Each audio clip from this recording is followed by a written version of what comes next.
इसीलिए ठाकुर जी अंगूठा मुंह में डाले हैं और तुलसीदास जी ने लिखा है कि पद राजीव, भगवान के चरण कमल की महिमा हम नहीं कह सकते, तुलसीदास कह रहे हैं पद राजीव बरनी नहीं जाही, क्योंकि मुनि मन मधुप बसहि जन माही। मुनि मन मधुप बसहि जन माही, बड़े बड़े मुनियों का मन भौरा रज रूप में, पराग रूप में ठाकुर जी के अंगूठे में, चरणों में है। तो पद राजीव बरनी नहीं जाही, मुनिमन मधुप बसहि जन माही। और उन्हीं चरणों को भगवान अपने मुंह में डालकर चूसते हैं। भक्त भगवान का स्मरण करता है, भगवान भक्त का स्मरण करते हैं। तो ये बड़े बड़े योगी यति ज्ञानी ध्यानी बाल मुकुंद भगवान के चरणों में हैं और भगवान उनको चूस रहे हैं। और केवट कह रहा है उस चरण की रज को हमें दे दीजिए, उनको अलग कर दीजिए। भगवान बड़े धर्म संकट में है। राम जी कह रहे हैं भाई चरण का तो, चरण पर मेरा अधिकार, लेकिन चरण में लगे हुए रज जो बड़े बड़े महात्मा ज्ञानी हैं, मैं उनके अपने चरणों, उनको अपने चरणों से अलग कैसे करूं? मैं कैसे उनको कहूं कि तुम निकल जाओ? इसलिए मेरी आज्ञा है, तुम मेरा चरण ले सकते हो, लेकिन चरण में लगे हुए रज के लिए तुम उनसे प्रार्थना करो। तो केवट ने हाथ जोड़ करके कहा कि मुझ जैसे सामान्य अत्यंत गरीब मजदूर के ऊपर हे भगवान के चरणों में लगे हुए रज रूपी महापुरुष संत ऋषि मुनि, आप हम पर कृपा करो। ठाकुर भी कृपा करें, भगवान भी और भगवान के भक्त भी कृपा करो। तो उन रज लोगों ने कहा, संतों ने जो रज रूप में थे, कि केवट तुम्हें बड़ा भारी पाप लगेगा। क्या? कि संसार का हर व्यक्ति भगवान के चरणों में रहना चाहता है और तुम हमको भगवान के चरणों से अलग कर रहे हो, कितना बड़ा दोष तुम्हें लगेगा। केवट समझदार है भाई, पहले कहता है हम आपका मर्म जानते हैं।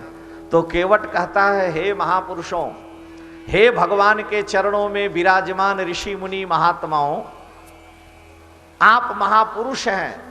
हर प्राणी भगवान के चरणों के पास रहना चाहता है, आप वहां रहें ठीक है, लेकिन वहां आप केवल अपना काम सिद्ध करेंगे। लेकिन अगर आप वहां से दूर होकर किसी भक्त के हृदय में बैठेंगे तो उस भक्त का भी उद्धार करेंगे और भगवान की कृपा तो मिलेगी ही। इसलिए हमारी कामना है, हमारी प्रार्थना है कि इस अधम भक्त के हृदय में आप आवें, हमारे जैसे पतित के कुल का हे संत जन, हे महापुरुषों, आप उद्धार करें, हमारी ये प्रार्थना है। तो तुलसीदास जी लिखते हैं, राम जी ने कहा चल भाई धोले। केवट राम रज, दोनों का राम रजाय सुपावा में दोनों जोड़ दीजिए। केवट राम रजाय सुपावा, पानी कठोता भरी लैयावा। यानी केवट राम रज, राम जी का भी रज का भी, केवट राम रज आय सुपावा, अपानी कठोता भरी लैयावा। जब राम जी की भी आज्ञा मिल गई, रज की भी, उन्होंने कहा भाई चल तेरा उद्धार हो जाए तो हम ठाकुर जी के चरणों से दूर, भाई संत महात्मा किसी भक्त के यहाँ रहें या भगवान के मंदिर में रहें। तो वो बड़ा चालाक है, सामान्य व्यक्ति नहीं है। इसलिए तुलसीदास जी कह रहे हैं कि मांगी नाव न केवट आना, कही तुम्हार मर्म में जाना। मैं आपका मर्म जानता हूं, मैं आपका रहस्य जानता हूं। और भी कुछ बातें हैं भाव जगत की। लक्ष्मण जी ने कहा कि इतनी देर हो गई नाव मांगते और ये नौका लाना नहीं चाहता है, डरा देंगे तो हो सकता है नाव लेके आ जाए। राजपुत्र हैं, डराएंगे धमकाएंगे तो नाव लेकर के आ सकता है। इसलिए लक्ष्मण जी ने डराने का प्रयास किया। लक्ष्मण जी ने विचार किया कि इसे धमकावें, डराने का उपाय किया। केवट ने जब ये बात कही कि हे प्रभु, हे रघुनंदन, अगर आप पार जाना चाहते हैं से मुझसे चरण धोने के लिए कहिए। श्री सीतारामचंद्र भगवान की जय। पद कमल धोई चढ़ाई नाव, नाथ उतराई चहो, मोहि राम रावुरियान, दशरथ शपथ सब साची कहो, बरु तीर मारऊ लखन पे, जब लगीन पाए पखारी हो, तब लगीन तुलसी दासनाथ, कृपाल पार उतारी हो, तब लगीन तुलसी दास, तब लगीन तुलसीदास। केवट जब यह कहने लगा तो लक्ष्मण जी बिगड़ गए। केवट कहता है कि मोहि राम राउर आन, हे राम जी आपकी कसम है। इतना तक तो ठीक था, अभी आप सुने, मोहि राम राउर आन दशरथ शपथ, आपकी भी कसम, आपके बाप की भी कसम। मोहि राम राउर आन दशरथ शपथ, सब साची कहो, मैं सही सही कह रहा हूं। ज्यों यह इतना बोला कि लक्ष्मण जी धनुष पर बाण चढ़ाए और विचार किए कि अब इसको मारना जरूरी है। बड़े मुंह छोटे मुंह बड़ी बात, मेरे राम जी की कसम खाया तो ठीक ही था, मेरे बाप की भी कसम खा रहा और कह रहा है मोहि राम राउर आन, आन माने शपथ, और दशरथ शपथ, सब साची कहो, मैं सही सही कह रहा हूं। आज देखा कि लक्ष्मण जी धनुष पर बाण चढ़ाए हैं तो भी नहीं डर रहा, कह रहा बरु तीर मारहि लखन पे, जब लगिन पांव चढ़ाई हो, तब लगिन तुलसी दास नाथ, कृपाल पार उतारी हो। बड़ा धर्म संकट खड़ा है। लोगों ने और केवटों ने समझाया उसको कि तुम बड़े भारी सिद्ध बने हो, लक्ष्मण जी मार देंगे, खत्म हो जाओगे। जानते हो लक्ष्मण जी परशुराम जी की भी बोलती बंद कर दिए थे, और तुम कह रहे हो राम जी आपकी कसम, आपके बाप महाराज दशरथ की कसम, तो वो धनुष बाण चढ़ा लिए हैं, जान लो। कहता है कि अगर लक्ष्मण जी मार भी दें तो हमें कोई चिंता नहीं है, जिसके लिए मैं चरण रज चाहता हूं वो मेरा भाग्य बन जाएगा। लोगों ने पूछा भाग्य का बन जाएगा? राम जी को पार भी नहीं करोगे, उससे पहले ही मर जाओगे। और लक्ष्मण जी धनुष पर बाण चढ़ाए हैं, अब वो फिर भी नहीं डर रहा। अगर कोई आपके आगे राइफल ताने रहे तो वैसे ही सिटी पिटी गुम हो जाती, टाइगर दबा खत्म। लेकिन भक्त कभी डरता नहीं है, भक्त तो भगवान का है, और जब ठाकुर जी के हैं तो डर किस बात का। जब जुगल सरकार है सिर पर तो तसल्ली दिल में रहती है, सभी की नाव पानी में यहाँ रेती में चलती है। जब ठाकुर जी सिर पर हैं तो फिर किस बात की चिंता। अब हमें चिंता नहीं उनकी, उन्हें चिंता हमारी है, क्योंकि हमारी नाव का रक्षक सुदर्शन चक्रधारी है। जब आपके चरणों में हम समर्पित हैं तो चिंता क्या है।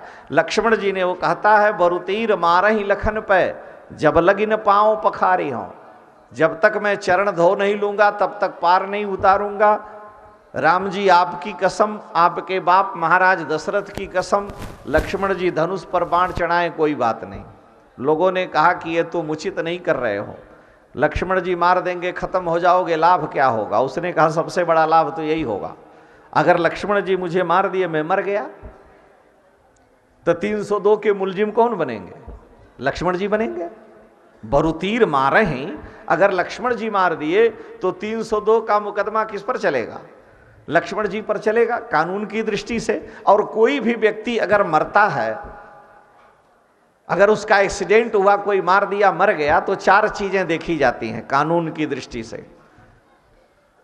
4 चीजें देखी जाती है। पहले पूछा जाता है कि मारने वाला कौन है, दूसरा ये पूछा जाता है कि किस जगह मरा है, तीसरा एक पूछा जाता है कि गवाह कौन है, और चौथा ये पूछा जाता है कि उसकी गलती क्या थी, क्यों मारा गया।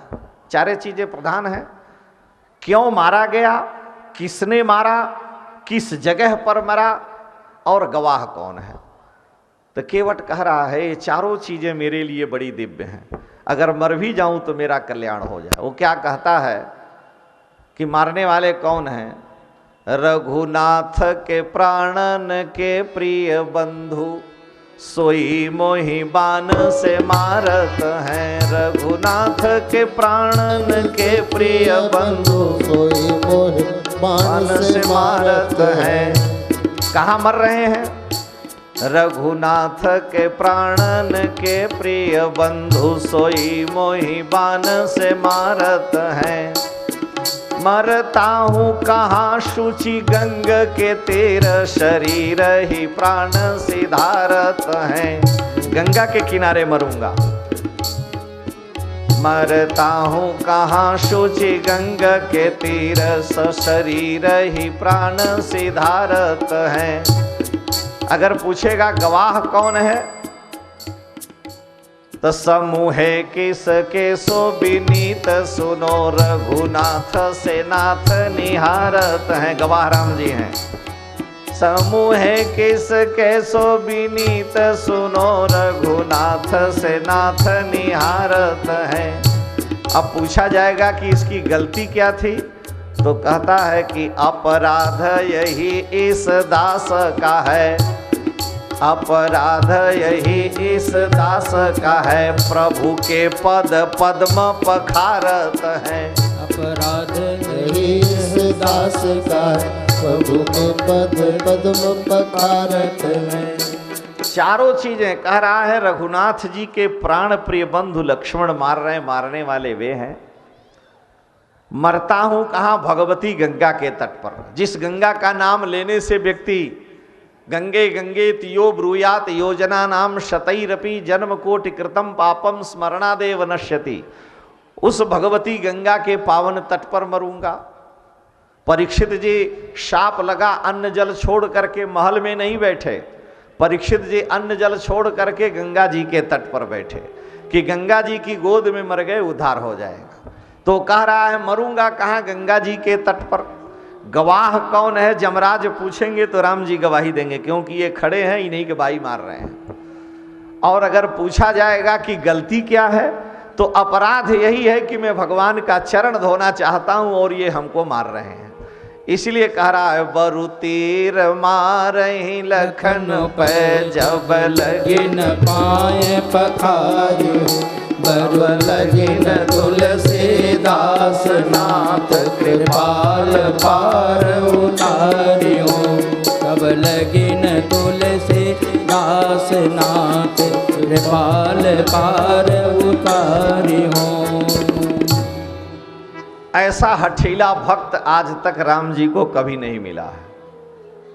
ऐसी दशा में भगवान को हारना पड़ा और भक्त को जीतना पड़ा। ठाकुर जी ने कहा कि चलो भाई बेग आन जल पाओ पखारो, होत विलंब उतारे पारो। विलंब हो रहा है, जल्दी करो, तुम चरण धो लो। तो इतना चालाक है, फिर भी कठौता लेकर के आया। कठौता लेकर के आया। तुलसीदास जी कह रहे हैं कि अति आनंद उमगी अनुरागा, अचरण सरोज पखारन लागा। केवट राम रज आय सुपावा, तो पानी कठौता भरी ले आवा।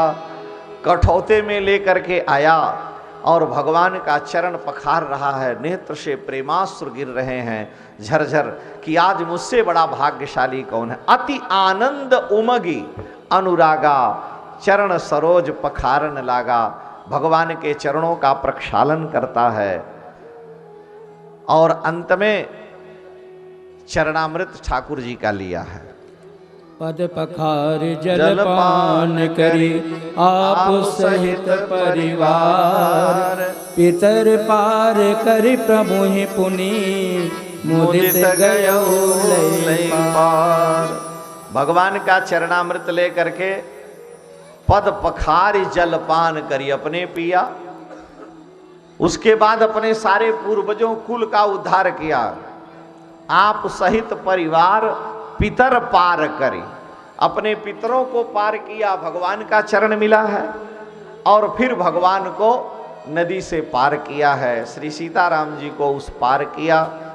भगवान उस पार खड़े हुए, मन में बड़ा संकोच हुआ कि बेचारा पार उतारा है, अत्यंत गरीब है और इसको कुछ देना चाहिए और मैं अत्यंत फकीर हूँ, इसको देने के लिए कुछ है ही नहीं, क्योंकि पिताजी ने हमारा सर्वस्व अधिकार छीन लिया और मुझे कह दिया वन में जाओ। तापस वेश है, विशेष उदासी है, 14 बरस राम वनवासी हैं तो इसलिए ये बेचारा गरीब है और हम फकीर हैं, इसको दें तो क्या दें, देने के लिए कुछ ही नहीं है। अयोध्या से राम जी चले तो जितना वैभव धन था सब लुटा दिए, सब लोगों को बांट दिया, वाल्मीकि में लिखा। और अब यहाँ आए, कुछ लेके आए होते तो देने को था, लेकिन सब वहीं पर दे दिए।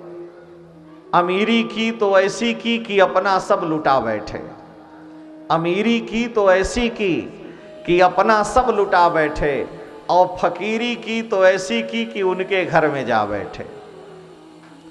अब ठाकुर जी के भावों को भगवती जगदम्बा ने जान लिया।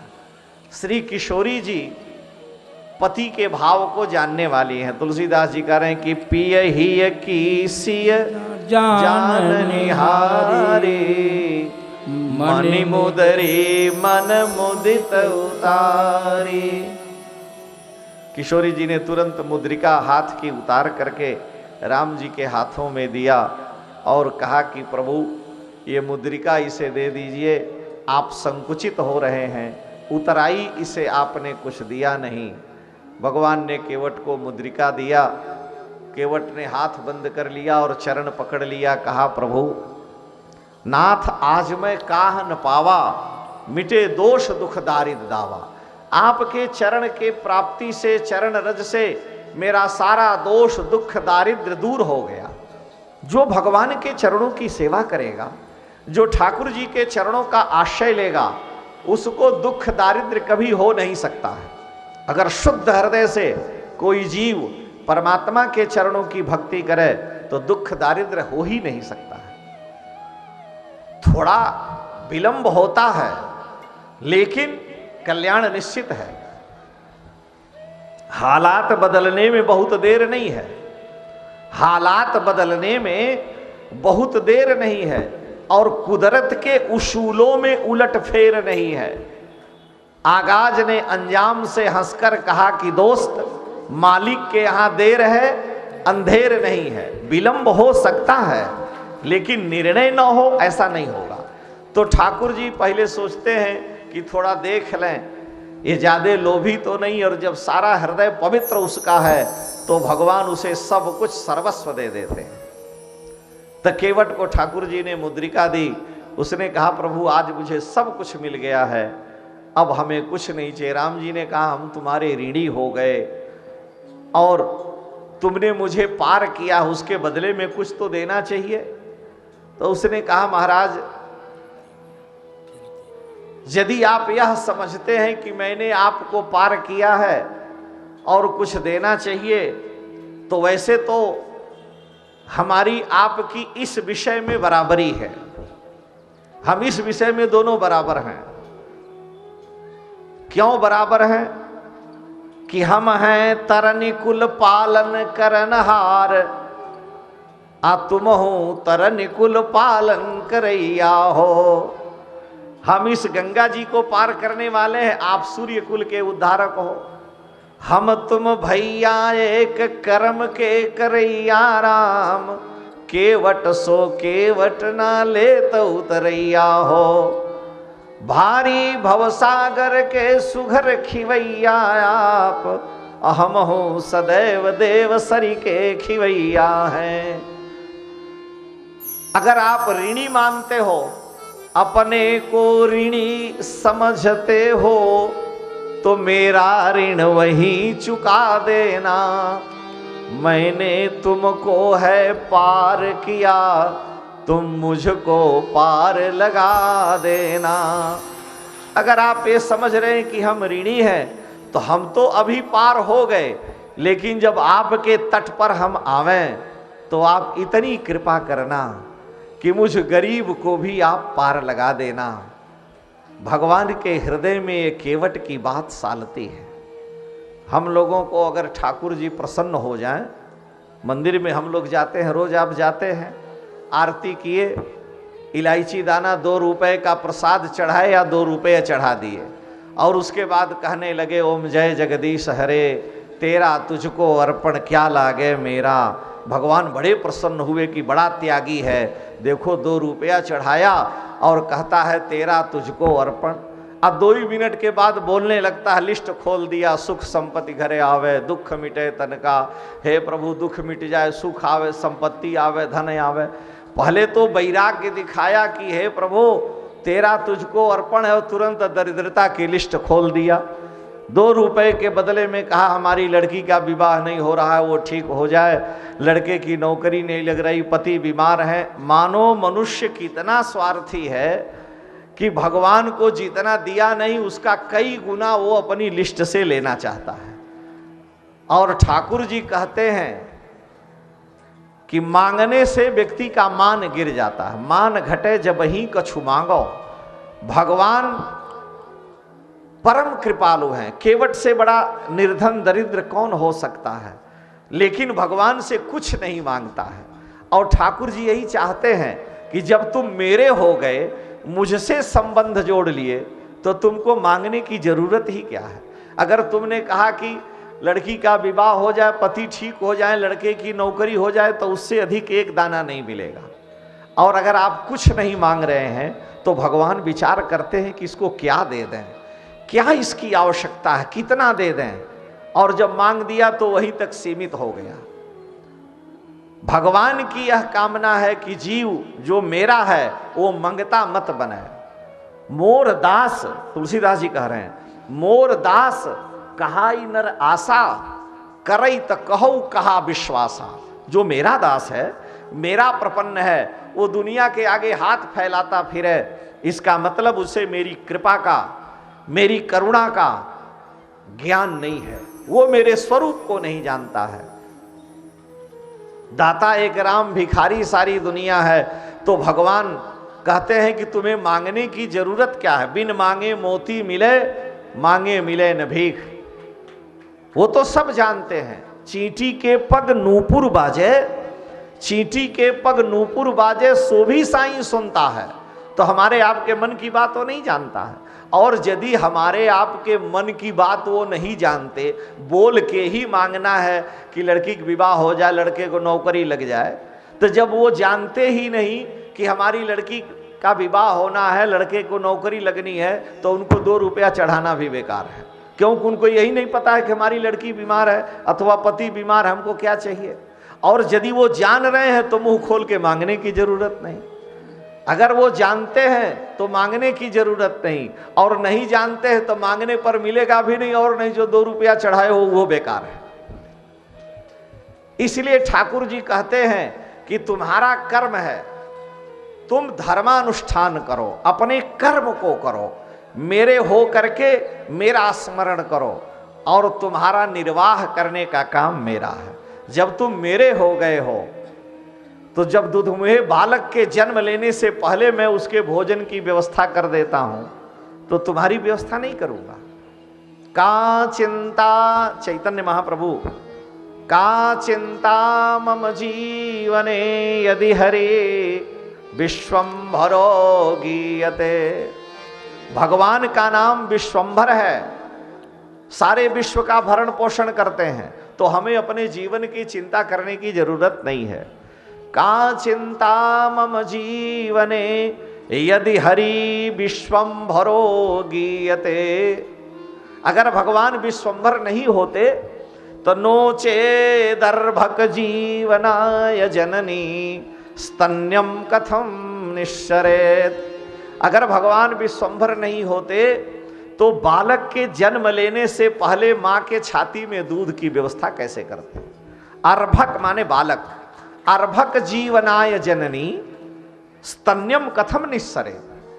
चैतन्य महाप्रभु कह रहे हैं, हे नाथ, इसी का बार बार विचार करके इत्यालोच्य मुहुर्मुहुर् यदुपते राधापते केवलम त्वत्पादाम्बुज सेवनेन सततम कालो मया नीयते। हम तो आपके चरण कमल को पकड़े हैं और इसी में हम अपना कालक्षेप कर रहे हैं। मुझे विश्वास है कि आप कृपा करोगे ही। इतना दृढ़ विश्वास होना चाहिए जब हम भगवान के हैं। तो केवट को महाविश्वास है कि हे प्रभु नाथ, आज मैं काहन पावा, क्या नहीं मुझे मिल गया। भगवान ने केवट की प्रशंसा की है और वहां से ठाकुर जी विदा होते हैं भगवती गंगा के तट से हो करके और निषाद राजगुह के साथ श्री राम प्रभु श्री भरद्वाज जी के आश्रम में पहुंचे। भरद्वाज ऋषि श्री राम भक्ति के विशिष्ट महापुरुष हैं। भरद्वाज जी ने जब जाना कि श्री राम जी आए हैं, उन्होंने श्री राम प्रभु का स्वागत सत्कार किया है। भरद्वाज जी महाराज राम जी का विधिपूर्वक स्वागत सत्कार किए और रात्रि में वहीं रघुनाथ जी ने विश्राम किया। भगवती गंगा संगम त्रिवेणी में स्नान किए। भरद्वाज जी महाराज अपने जन्म जन्मांतर की साधना को सफल मानते हैं। जानकी जी ने त्रिवेणी गंगा में स्नान करके कहा कि हे भगवती गंगे, तुम आशीर्वाद दो। प्राणनाथ देवर सहित कुशल कौशलाय पूज ही सब मन कामना सुजस रहें जग छाय। भगवती गंगा ने आशीर्वाद दिया, आपकी आपको चिंता नहीं करने की, सारा मंगल ही मंगल होगा। भरद्वाज जी के आश्रम में रहे, वहाँ पर भरद्वाज ऋषि पर कृपा किए।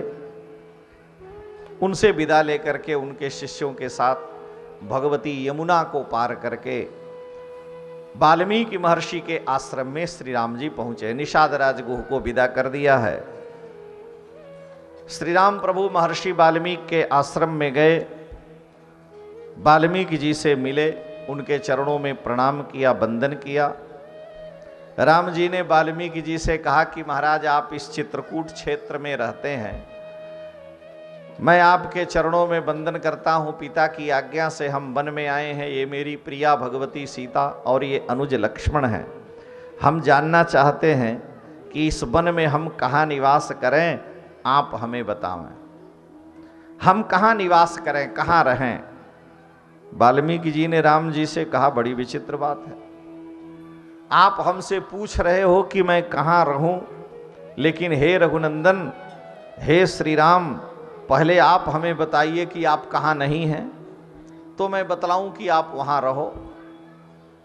वाल्मीकि जी कह रहे हैं कि पूछे हो मोह की रहूं कहाँ, लेकिन मैं पूछत सकुचाऊं। हमको पूछने में संकोच हो रहा है। आप कह रहे हो कि हम कहाँ रहें इस वन में, तो हे रघुनंदन, आप हमें बतलाइए कि आप कहाँ नहीं हैं। पहले वो खाली जगह बता दीजिए, मैं बताऊंगा आप वहाँ रहें। अरे भाई, हरि व्यापक सर्वत्र समाना, प्रेम ते प्रगट होई मैं जाना, अग जग में सब रहित विरागे, प्रेम ते प्रभु प्रगटई जिमि आगे। सर्वम खलु इदम ब्रह्म, श्रुति भगवती कह रही है, भगवान सर्वत्र है। राम जी वाल्मीकि जी से कह रहे हैं कि हे महाराज, आप बताइए हम कहाँ रहें। वाल्मीकि जी ने कहा, पहले आप बताओ कहाँ नहीं हो। पूछे हो मोह की रहूं कहाँ, मैं पूछत सकुचाऊं, जह न हो तह देव कह। पहले जहां नहीं हो कह दीजिए, तब तुम ही दिखाऊं उठाऊं, फिर मैं आपको बतलाऊं। राम जी की बोलती बंद हो गई। हम एक दृष्टांत देते हैं। एक गांव में किसी लड़के की शादी थी, तो उस गांव में जिस गांव में लड़के की शादी थी, उस गांव का नियम था कि कोई भी हमारे यहां शादी करने आएगा, उसे हमारी शर्त माननी पड़ेगी। लड़के वालों ने स्वीकार कर लिया। लड़की वालों ने पत्र लिख के भेज दिया कि कोई भी बूढ़ा व्यक्ति बारात में नहीं आएगा। लड़के और प्रसन्न हुए कि खाने पीने की छूट रहेगी, बूढ़े के डर से थोड़ा संकोच भी रहता है। तो पूरे गांव के जितने जुआ बालक थे अब बारात में चले गए। अब बूढ़े को कोई ले नहीं जा रहा है। कोई बूढ़े, पहले ही गांव वाले ने कह दिया कोई बूढ़ा नहीं आएगा। शास्त्र कहता है कि नशा सभा यत्र न संत वृद्धा, वो सभा नहीं है जिसमें कोई वृद्ध न हो। अंत में गांव के लोगों ने सोचा कि भाई सारे बच्चे जा रहे हैं, लड़के जा रहे हैं, छरे छबीले छैल छब सूर सुजान नवीन, ये लोग जा रहे हैं। इनके पास ज्ञान तो है लेकिन विज्ञान नहीं है। ज्ञान तो है इनके पास लेकिन अनुभव नहीं है। Experience is better than knowledge, ज्ञान से अनुभव श्रेष्ठ है। एक बूढ़े ने कहा कम से कम एक को तो लेते चलो। कहा नहीं, वहां कुछ मिलेगा नहीं, बूढ़ा जाएगा तो इसलिए कहा ऐसा है कि पता ना चले, एक बोरे में हमें भार के बांध करके ले चलो। तो एक बूढ़े को बोरे में रख दिया और बोरे में बांध दिया, सांस लेता रहा, लेकर के वहां पहुंच गए। बारात पहुंच गई। लड़के बड़े प्रसन्न हैं कि छूट है, कोई बूढ़ा आया ही नहीं है। लड़की वालों ने न आगवानी की, न भोजन छाजन की कोई व्यवस्था, न चाय नमकीन की कोई व्यवस्था। जब सब लोग कुर्सी पर बैठ गए तो उन लोगों ने कहा कि हमारे गांव की परंपरा है, इस नगर की ये परंपरा है कि जो भी बारात लेके आता है वो हम लोगों की शर्त पूरी करता है और उसके बाद ही खाने पीने को मिलेगा। तो कहा शर्त क्या है? कहा हमारी शर्त यह है कि हमारे गांव में जो नदी बह रही है उसको दूध से पहले भरना है।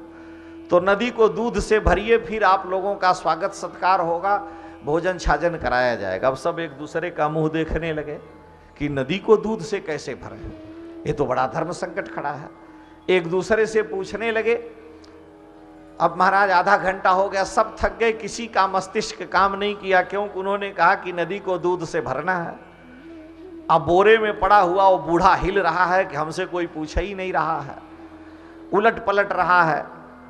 अंत में एक लड़के ने कहा कि देखो ये बोरा जो है हिल रहा, कम से कम वहां चलो। तो धीरे से बोरे की रस्सी खोला, मुंह खोला और पूछा। कहा भूखे मर रहे हैं, सुबह से चल के आए हैं, कुछ दे नहीं रहा। कहा पहले नदी को दूध से भरो। बूढ़े ने कहा बेवकूफ, इसीलिए तो कहे हमको साथ में ले आओ। अब तुम लोग ले आए ठीक है, तुम लोग डरते क्यों हो? अरे उनसे कहो कि हम नदी को दूध से भर रहे हैं, पहले तुम खाली करो। अब जब उसने ये कहा कि नदी को दूध से भरेंगे, खाली करो, तो मत्था टनकने लगा। उन्होंने कहा कोई न कोई बूढ़ा जरूर आया होगा, बिना किसी बूढ़े के ऐसा संभव ही नहीं है। नशा सभा यत्र नशन्ते वृद्धा। तो जो ज्ञान वृद्ध है, वयोवृद्ध है, वाल्मीकि जी राम जी से कह रहे हैं कि हमसे पूछ रहे हो हम कहाँ रहें, तो पहले आप बतलाओ कि कहाँ नहीं हो। वो जगह आप खाली करिए जहां आप नहीं हैं, और तब हम दिखावें कि आप यहां रहें। पूछे हूं मोई की रहूं कहाँ, मैं पूछत सकुचाऊं, जहाँ न हो तह देव कही, तुम ही दिखाऊं उठाऊं। राम जी ने कहा महाराज आप हमारे ऐश्वर्य की चर्चा मत करिए, पिता की आज्ञा से हम वन में आए हैं, हम आपके चरणों में वंदन करते हैं, हमें रहने के लिए स्थान बतलाइए। तो वाल्मीकि जी ने राम जी के रहने के 14 स्थान बतलाए हैं। 14 स्थान उन्होंने बतलाया। अब हम उसकी व्याख्या नहीं करेंगे, एक स्थान की केवल चर्चा। वाल्मीकि जी कह रहे हैं कि हे राम जी आप वहां रहें। कहाँ? जिनके श्रवण समुद्र समाना, कथा तुम्हारी सुभग शरीनाना, भरहि निरंतर हो ही न पूरे, तिनके ही तुम कह गृह रूरे। हे रघुनाथ जी, जिन्होंने अपने कान को समुद्र बना लिया है, जैसे समुद्र में हजारों नदियां गिरती हैं लेकिन समुद्र 1 इंच भी आगे नहीं बढ़ता, तो जिन्होंने अपने कान को समुद्र बना लिया है, जिनके श्रवण समुद्र समाना, कथा तुम्हारी सुभग शरीनाना, और आपकी कथा रूपी नदियां उनके कान में दिन रात आकर के गिरती रहती हैं। आपका चरित्र, आपकी कथा ही नदी है, और वह नदी जैसे समुद्र में गिरती है, तो जिनके कान में आप कान रूपी समुद्र में आपकी कथा रूपी नदियां नित्य गिरें और नित्य कथा सुने, फिर भी तृप्त न हो, भर ही निरंतर लेकिन हो ही न पूरे, तिनके ही तुम कह गृह रूरे। आप उनके हृदय में निवास करें। यानी जो नित्य आपके दिव्य चरितामृत का पान करते हैं, आपके कथामृत का पान करते हैं, जिन्होंने आपके चरित्र को सुनने के लिए ही राजा पृथु ने भगवान से कामना की कि हे प्रभु मुझे 10,000 कान दीजिए जिससे मैं आपका चरित्र सुनता रहूं। तो जिन्होंने अपने कान रूपी समुद्र में आपके कथा रूपी नदियों को निरंतर आने दिया है, उनके हृदय में आप निवास करें। लोचन चातक जिन्ह करी राखे, रहि दरस जलधर अभिलाखे, निदरहि सरित सिंधु सरबारी, रूप बिंदु जल होई सुखारी, तिनके हृदय सदन सुखदायक, बसहु बंधु सिय सहर गुनायक। लोचन चातक जिन करी राखे, जिन्होंने अपने नेत्र को चातक की तरह से बना रखा। जैसे चातक स्वाति के बूंद की ही कामना करता है, दिन रात वर्षा होती है लेकिन चातक अपनी चोंच नहीं खोलता। रहि दरस जलधर अभिलाखे, जो आपके दर्शन के लिए अपलक नेत्रों से पलक पावड़े बिछाए केवल आपको ही चाहते हैं, दूसरे को नहीं चाहते। गंगा गए गंगादास हो गए, जमुना गए जमुना दास, सरजू गए सरजू दास, जहां देखी भरी परात वहीं बिताई सारी रात। ऐसे लोगों को ठाकुर जी कृपा नहीं है। लोचन चातक जिन करी राखे, जिन्होंने चातक की तरह से अपने नेत्रों को आपके दर्शन के लिए अपलक नेत्रों से आपके दर्शन की कामना कर रखी है, दिन रात आपका ही चिंतन मनन करते हैं। निदरहि सरित सिंधु सरबारी, और किसी देवी देवता की शरण में जाने की जरूरत ही नहीं है। एक ही साधे सब सधे और सब साधे सब जाए, गही पकड़ा जब मूल को तो फूले फले खाए। एक ही पति का वरण कर लिया, अब दूसरे की आवश्यकता नहीं। एक ही राम जी की शरण में आ गए, श्री सीताराम जी के, अब दूसरे की शरण में जाने की जरूरत नहीं है। आपको जिसने अपना मान लिया, रहि दरस निदरहि सरित सिंधु सरभारी, तिनके हृदय सदन सुखदायक, बसहु बंधु सिय सहर गुनायक। उनके हृदय में आप निवास करें। ऐसे जो प्रेमी हैं, जो आपके अतिरिक्त और किसी को नहीं चाहते। प्रेमलता जी, सिया अली जी कहती हैं कि हम ऐसे प्रेमी नहीं हैं कि ऐसे नहीं हम चाहनिहार, जो आज तुम्हें कल और को चाहें। हम ऐसे प्रेमी नहीं कि आज तुमसे कल उनसे।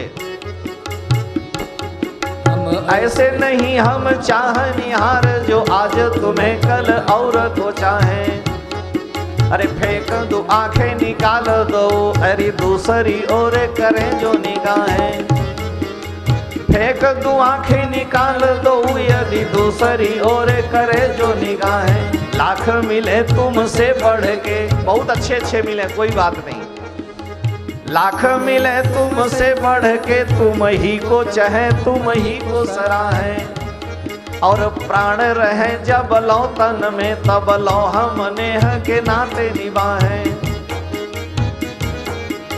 प्राण रहे जब लो तन में, तब लो हम नेह के नाते निभाएं। प्राण रहे तन में, तब लो हम नेह के निभाएं। शरीर में जब तक प्राण रहे जब लो तन में, तब लो हम नेह को प्रेम को नाते निभाएं। ऐसे नहीं हम चाहनिहार प्रेमी हैं कि आज तुम्हें कल और को चाहें। फेंक दूं आंखें निकाल दो, अगर दूसरी ओर करें जो निगाहें। लाख मिले तुमसे बढ़ के, लेकिन तुम ही को चाहें, तुम ही को सराहें। ऐसे जो प्रेमी हैं, लोचन चातक जिन करी राखे, रहि दरस जलधर अभिलाखे। निदरहि सरित सिंधु सरबारे, रूप बिंदु जल होई सुखारे। तिनके हृदय सदन सुखदायक, बसहु बंधु सिय सहर गुनायक। उनके हृदय में हे ठाकुर जी आप रहें। रघुनाथ जी को वाल्मीकि जी ने 14 स्थान बतलाए हैं और फिर उनसे विदा लेकर के ठाकुर जी जाते हैं और चित्रकूट में श्री सीताराम जी महाराज पर्णकुटी बना करके वहां निवास करते हैं। चित्रकूट में श्री सीताराम जी महाराज कामदगिरि पर निवास करते हैं। बड़े बड़े ऋषि मुनि महात्मा भी आ रहे हैं। वहाँ चित्रकूट में रहने वाले जितने कोल भील हैं वो सब भी सेवा करते हैं भगवान की। और चित्रकूट में श्री सीताराम जी महाराज विहार कर रहे हैं। श्री सीतारामचंद्र भगवान की जय। श्री चित्रकूट बिहारी भगवान की जय हो। महर्षि वाल्मीकि ने वाल्मीकि रामायण में लिखा है कि मैं प्रभु की वंदना करता हूं। वाल्मीकि जी रहते हैं अयोध्या के पास में। एक महात्मा के कई जगह आश्रम होते हैं और फिर वहां से वो चित्रकूट में जाते हैं। वाल्मीकि जी का आश्रम बिहार में भी है, कई जगह महात्माओं के आश्रम है। वो वाल्मीकि जी जब वंदना करते हैं तो एक बात कहते हैं, चित्रकूटालयम राम इंदिरानंद मंदिरम, चित्रकूटालयम राम इंदिरानंद मंदिरम, वंदे च परमानंदम। मैं चित्रकूटालय श्री राम श्री सीताराम जी की वंदना करता हूं। चित्रकूट में नित्य भगवती विदेह नंदिनी जानकी जी के साथ विहार करने वाले चित्रकूट बिहारी राम जी को मैं प्रणाम करता हूं। लोगों ने कहा महाराज अवध बिहारी राम को आप प्रणाम नहीं कर रहे हैं, आप दशरथ अजिर बिहारी श्री राम को प्रणाम नहीं कर रहे हैं, आप कह रहे हैं चित्रकूटालयम रामम। भगवान सामने थे, वहीं पास में हैं। लेकिन द्रौपदी भगवती जब सिर से साड़ी उतर गई तो द्रौपदी ने कहा दुख हरो द्वारिका नाथ शरण में तेरी। और भगवान दौड़े गए, द्वारिका पहुंचे, द्वारिका से लेफ्ट राइट करके आए, तब तक सिर से साड़ी उतर गई। द्रौपदी बिगड़ गई, कहा आपने विलंब किया। भगवान ने कहा मैं तो वही खड़ा था, लेकिन तुम द्वारिका नाथ कही तो हमको द्वारिका में जाके मोहर लगा के हस्ताक्षर करके आना पड़ा। तब उसमें तुम्हारी गलती है, हमारी गलती नहीं है। भगवान तो है वहीं, लेकिन आप जब कोई ठप्पा लगा देंगे तो उनको वहां जाना पड़ेगा। तो वाल्मीकि जी कहते हैं चित्रकूटालयम रामम इंदिरानंद मंदिरम वंदे च परमानंदम। मैं चित्रकूट बिहारी रघुनाथ जी को प्रणाम करता हूं। कहा भाई आप चित्रकूट बिहारी को क्यों प्रणाम करते हैं?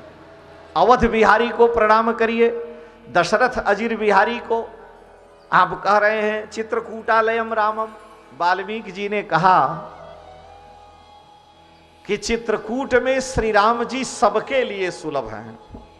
अयोध्या में चक्रवर्ती सम्राट राजाधिराज दशरथ जी का महल है, वहां अंदर प्रवेश सब लोग नहीं कर सकते हैं, वहां सबका अंदर प्रवेश नहीं है। राजाधिराज का महल है, उसमें ऐरू गैरू नत्थे खैरे थोड़े जा सकते हैं। राजमहल में जाने के लिए तो उतनी योग्यता चाहिए।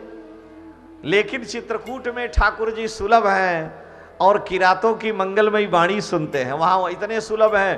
कोल किरात जो है राम जी के पास आते हैं, कोई कहीं चेकिंग नहीं, कहीं पूछताछ नहीं, बड़ी सहजता से भगवान के चरणों में पहुंचते हैं। इसलिए तुलसीदास जी लिखते हैं कि बचन किरातन के सुनत जिम पितु बालक बैन। कोल भीलों के मंगल में वचनों को सुनते हैं तो चित्रकूट बिहारी ठाकुर जी सबके लिए सुलभ हैं, लेकिन अवध बिहारी राम जी सबके लिए सुलभ नहीं है। रहीम जी भी जब नूरजहां ने रहीम का सब कुछ ले लिया, बादशाह अकबर के प्रधानमंत्री अब्दुल रहीम खान खाना सर्वस्व ले लिया, पुत्र का सिर कलम करा दिया, तो सब छोड़ करके चित्रकूट में आए।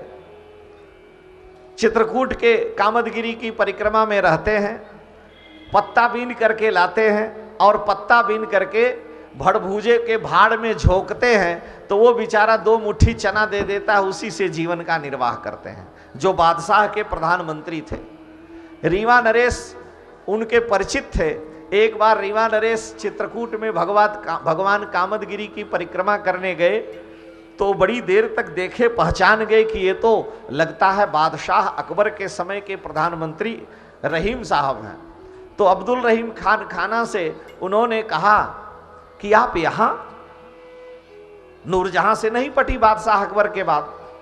तो इन्होंने कहा, उन्होंने पूछा, राम रसकावली उन्होंने लिखा है, रीवा नरेश ने, बड़े भगवान के भक्त हुए, तो रहीम को वो जानते थे। उन्होंने कहा कि जाके सिर सब भार है, सोकत झोंके भार। जिसके सिर पर सारा भार था राज्य का, प्रधानमंत्री, वो चित्रकूट में भाड़ झोंक रहा है। बड़ी विचित्र बात है। तो रहीम उत्तर देते हैं, जाके सिर सब भार है, सोकत झोंके भार। तो रहीम ने कहा कि भार झोंकी सब भाड़ में, रहीमन उतरे पार। जितना भार था भाड़ में झोंक दिया, अब हम पार उतर गए। कहा तो यहां आप आए कैसे? आप तो भगवान कृष्ण के प्रेमी, आपको वृंदावन जाना चाहिए, यहां कैसे आए? तो उनकी ये बात बड़ी मार्मिक है। उन्होंने कहा, राजन, चित्रकूट में रमी रहे, रहीमन अवध नरेश। चित्रकूट में रमी रहे, रहीमन अवध नरेश। जेहि पर विपदा पड़त है, सो आवत यही देश। यह ऐसी जगह है जिन पर विपत्ति पड़ती है वो यहीं आते हैं। हमारा सर्वस्व चला गया, मैं यहाँ आया।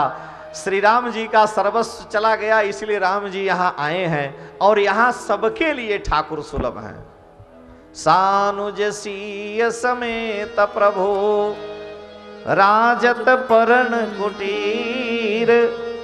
भक्ति ज्ञान वैराग्य जनु, सोहत धरे शरीर।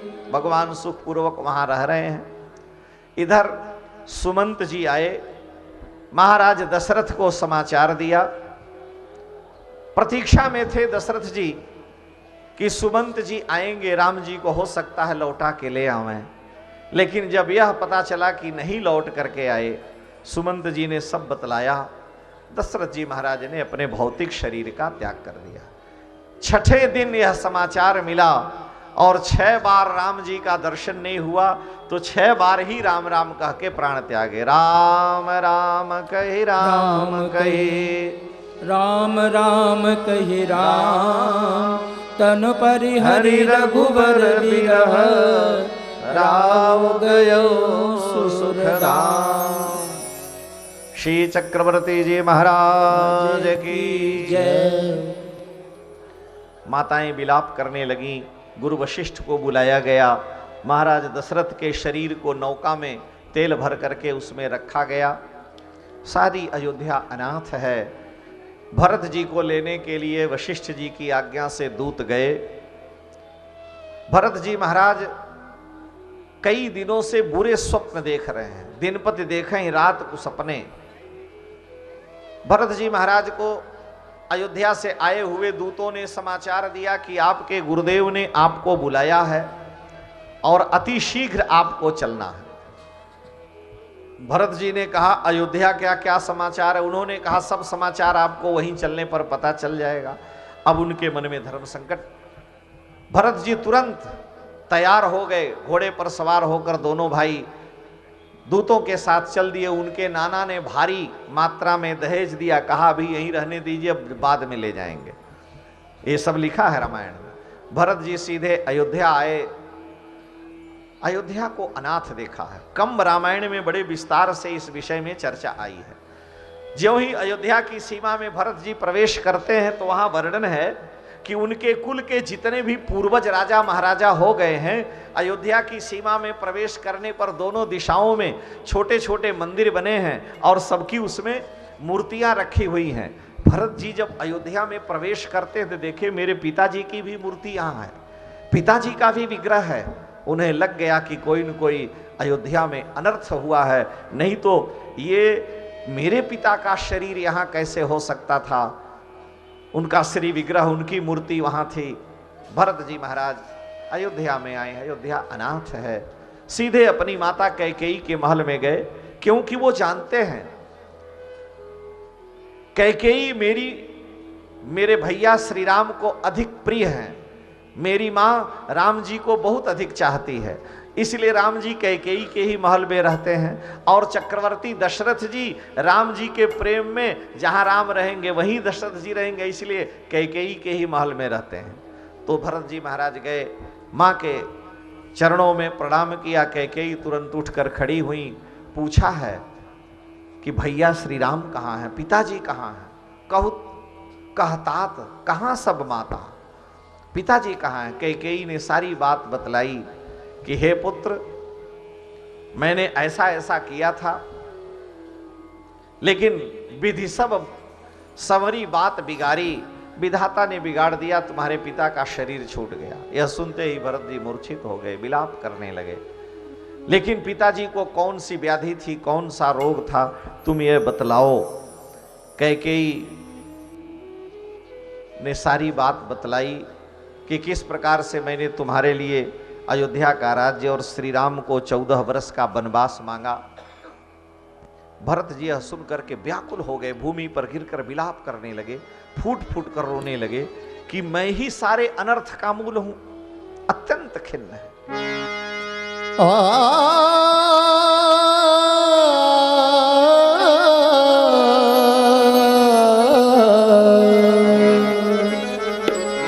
ओ मैया तेने काठानी मन में राम सिया भेज दे रे वन में। मैया तेने काठानी मन में राम सिया भेज दे रे वन में।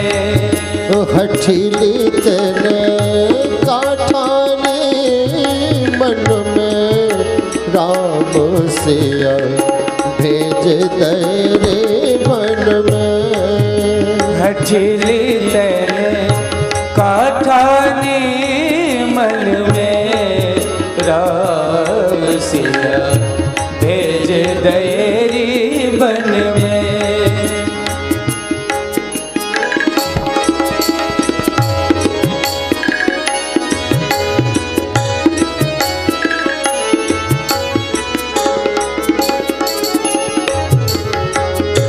यद्यपि भरत तेरो ही जायो, यद्यपि भरत तेरो ही जायो।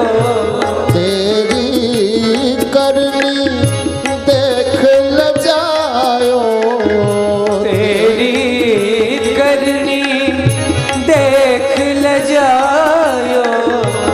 अपनो पद तेने आप गवायो, अपनो पद तेने आप गवायो। भरत की नजरन में राम सिया भेज दे रे वन में। राम सिया भेज दे रे वन में। ओ मैया तेने, ओ मैया तेने ओ काठाने मन में राम सिया भेज दे रे वन में। राम सिया भेज दे रे वन में। ओ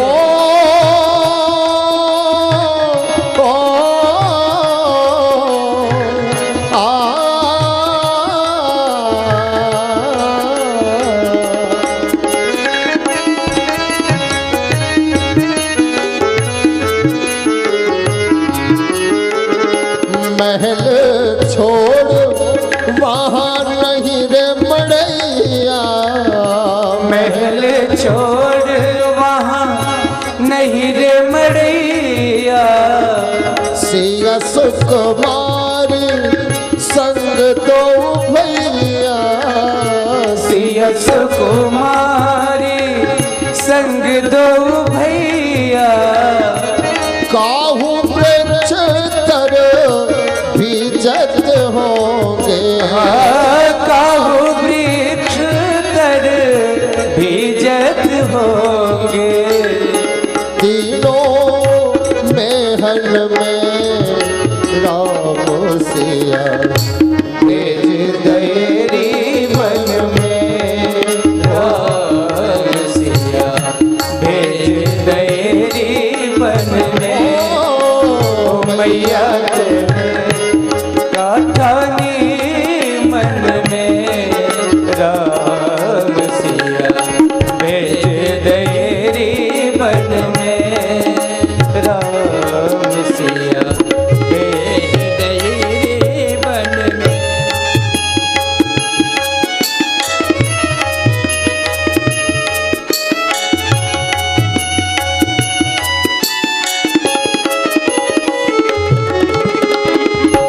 कौशल्या की छिन गई बानी कौशल्या की छिन गई वाणी ओ कौशल्या की छिन गई बानी कौशल्या की छिन गई वाणी रोए ना सकी और मिल दीवानी रो न सकी उर्मिल दीवानी के गई तू बस एक ही रानी कह गई तू बस एक ही रानी रह गई महलन में राम सिया